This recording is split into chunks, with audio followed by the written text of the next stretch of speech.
L'intelligence artificielle peut être utilisée à mauvais escient, hein, malheureusement, avec des fake news ou des manipulations. Est-ce que c'est quelque chose qui peut t'inquiéter? Comme tout outil, en fait, l'IA doit à la fois être vue comme une opportunité, quelque chose qui doit nous préoccuper. Et il faut voir les deux facettes, en fait. À la fois, les IA permettent de faire des choses qu'on n'aime pas qu'elles fassent, et les IA peuvent aussi nous aider à détecter ces fake news et à les contrer. Et du coup, tu penses que c'est un secteur qu'il faudrait réguler? Oui, moi je pense qu'on a la chance d'être en Europe, on a la chance d'avoir ces régulations. Elles sont parfois vues comme des contraintes ou des surcontraintes par rapport à d'autres pays, mais non, je pense qu'il faut continuer à œuvrer dans ce sens.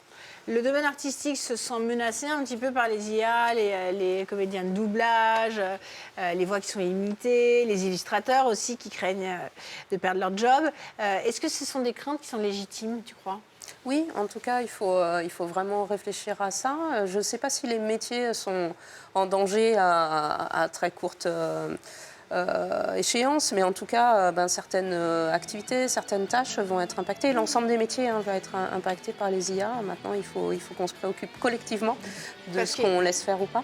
Parce tu penses que les IA sont plus performantes? Plus performantes, je ne suis pas sûre, mais en tout cas, elles sont parfois moins chères. Pour s'en rendre compte, on va regarder quelques exemples d'art produits par l'IA. Ils sont en ce moment en train d'être diffusés. D'ailleurs, c'est assez bluffant et ça peut créer des problèmes chez les jeunes, d'ailleurs, qui ne voient pas la différence entre le réel et l'artificiel.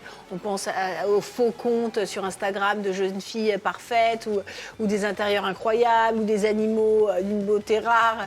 C'est vrai que c'est difficile quand on n'a pas l'œil de se dire, tiens, ça c'est créé par une IA ou ça c'est réel. Oui, et ça va devenir de plus en plus difficile à détecter, en effet. Ouais. Au final, ça peut être aussi un support pour créer autrement. On peut s'en servir aussi différemment. Je pense que l'être humain a prouvé au fur et à mesure de son évolution que le pouvoir de créativité dépassait les outils qu'il mettait en place. Donc moi, je suis plutôt très optimiste sur la façon de s'en emparer et de créer des nouvelles formes, effectivement, d'art autour de ça.